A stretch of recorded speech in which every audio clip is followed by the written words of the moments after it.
Je suis la chose, je suis la pute inanimée, à baiser à volonté. J'ai été abandonnée à la naissance et j'ai été placée à l'ASE, anciennement la DAS, parce que mes parents étaient malades psychiatriquement et toxicomanes les deux. On m'a mis dans ce qu'on appelle une pouponnière, donc foyer pour bébé. J'y suis restée du coup, non pas en pouponnière, mais ensuite à mes 3 ans, on m'a déplacée dans un foyer de l'enfance classique jusqu'à mes 18 ans. Les règles sont différentes dans les foyers de l'enfance. C'est la loi du plus fort qui régit tout. Les faibles sont écrasés, tabassés. Donc j'ai été placée en foyer de l'enfance. Les violences sexuelles ont commencé quand j'ai eu 8 ans. Un jeu anodin qui s'appelle Jacadi, que tout le monde connaît. Il y a 5 mecs sur un lit. Moi, je suis devant eux. Puis au fur et à mesure, quand on en vient à Jacadi 4 pattes, Jacadi couché, Jacadi sus, et effet de bande, effet de groupe, je suis tétanisée, je suis toute seule face à ces 5 dégénérés. Je me rends très vite compte que ça va pas, qu'il y a un problème et qu'en fait, on n'est pas en train de jouer. Les premiers viols commencent dans la semaine juste après ce jeu. Je me réveille la nuit et j'ai un connard sur moi et qui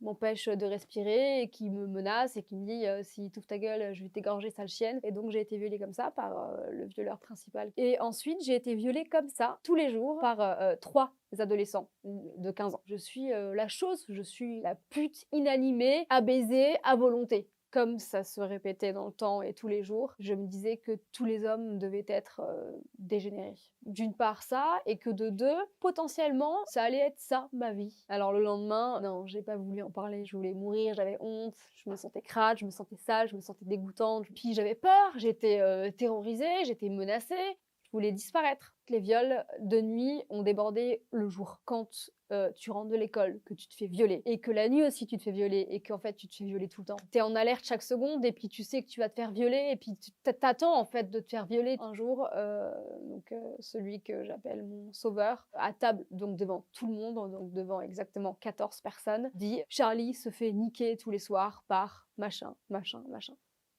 Voilà. Et ça fait 2 ans que ça dure, surtout. Moi, j'étais dans cette dualité de je voulais que ça se sache pour que ça s'arrête, évidemment, bien sûr. Et en même temps, j'étais tétanisée. J'avais peur pour ma vie. Mon éducateur principal, le soir même de la révélation, m'a corrigée. Il m'a mis une fessée, cul nu, avec ce qu'on appelle en alsacien son schlopa. C'est une claquette en bois, pour être sûre que je sois, moi, persuadée d'être moi la coupable et pas la victime. Parce que lui, pour qui sa réputation était tout, avait bien saisi à ce moment-là que les répercussions allaient être réelles et sérieuses. Comme c'est quelqu'un qui était focus sur sa réputation, je ne pouvais pas lui faire ça à lui. Le lendemain, on va chez les flics et je fais ma déposition. Et la déposition est très particulière parce que je ne parle pas, parce que je suis traumatisée, parce que j'ai peur, parce que je me sens sale, je me sens crade, parce que je me suis prise la fessée la veille. J'ai été sous l'emprise totale de mon éducateur de l'autre côté du mur. Alors à la fin de cette déposition, je me suis sentie légère pendant 5 secondes parce que ça a été la seule à me dire que j'étais la victime. Et donc du coup, déjà, je tiens à préciser que ça a sauvé ma psyché d'enfant parce qu'après, par la suite, on a continué d'entretenir ce truc de culpabilité me concernant. Moi, je retourne au foyer après donc la déposition. En une semaine, 2 des violeurs sont déplacés d'établissement. Ils ne sont pas mis dans ce qu'on appelle des PJJ, donc des prisons pour mineurs. Et en revanche, on juge le violeur principal et on le met en PJJ du coup, et il prend 5 ans avec sursis. Après les viols de 2 ans, j'ai subi une agression sexuelle de la part d'un adulte, d'un éducateur, quand j'avais 12 ans. Donc il m'a ploté partout. Et c'est tout, je dis c'est tout, en analogie avec ce que j'ai subi, qui pour moi me paraissait tellement de la poussière d'étoiles. Donc en plus là, un adulte m'agresse sexuellement. Donc je me dis, d'accord, donc les ados violent, agressent sexuellement, mais les adultes aussi. Quand on sort d'un passé aussi violent, comment on fait pour appréhender la vie, le quotidien? Et quelles sont les séquelles qui nous sont laissées? On compose le quotidien comme on peut. Et on a tout un tas de séquelles différentes. Je suis insomniaque. Bon, ça, c'est directement lié au viol.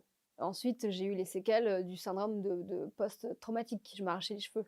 Je me griffais jusqu'au sang. Je me faisais dégueuler, classique. mais c'était aussi pour malmener mon corps. Je détestais mon corps. Pour moi, le corporel était sale. Donc typiquement, le sexe est un mot, qui pour moi m'est très difficilement prononçable. Le cul, tu vois, qui est un mot moins grossier pour moi et qui me fait moins de mal, donc n'était pas envisageable. Je m'imaginais une vie, monocale, de vierge, à tout jamais redevenue. J'étais dans un rapport de séduction avec tous les hommes, que je fréquentais, pas dans le sens fréquenter relation, intime, hein, mais que je côtoyais, parce que mon rapport à l'homme avait été dévoyé dès toute petite et que je n'avais connu que le relationnel genré homme-femme perverti. J'ai rencontré mon premier amour, quand, j'avais 17 ans. Il en avait 19, avec qui j'ai eu ma première fois légale, on va dire ça comme ça. Et ça s'est ultra bien passé et parce que c'était juste le parfait petit ami, vraiment, ça m'a sauvée, des hommes, de mon regard sur les hommes où je me suis juste dit: «OK, il y a d'autres spécimens qui existent que, des dégénérés, des potentiels agresseurs, des potentiels violeurs, des potentiels prédateurs». Aujourd'hui, je dirais que, je vais, bien. Je suis déjà devant vous, vivante. Comment peut-on changer justement, toutes ces choses-là? En faisant exactement ce qu'on est en train de faire, en parlant et en mettant les bons mots sur, les mots, MEX. Pour que les choses bougent, avancent, déjà, il faut les nommer comme elles s'appellent. Il faut pas les aseptiser parce que ça ne rend pas service à ce qu'on dénonce. Ensuite, il faut vulgariser évidemment ce qu'on dénonce. Il faut en parler et pas que quand c'est la saison. Ce que je dirais à quelqu'un qui se reconnaîtrait dans ce que je dis, qui aurait des mots ressemblants, c'est que cette personne n'est pas seule. Parce qu'en ce qui concerne les violences sexuelles, on est 2 sur 5 à connaître les violences sexuelles mineures. Et surtout, n'ayez pas honte. La victime n'a pas à avoir honte. Aujourd'hui, je mets, toute mon énergie et tout ce par quoi je suis passée au service des autres. Je m'en suis sortie et j'ai réussi à en faire quelque chose. Un livre, des pièces de théâtre, un film qui va se tourner cet été, qui justement reprend la thématique du viol et qui se focus sur ce qui est très peu abordé, les tourments, les séquelles. La plupart des gens ne réalisent pas et ne se rendent pas compte de ce que ça signifie au quotidien dans ces rapports aux autres et spécifiquement au genre qui l'aura violé. C'est quelque chose qui me tient énormément à cœur de mettre ça en valeur parce que c'est très, très, très peu montré.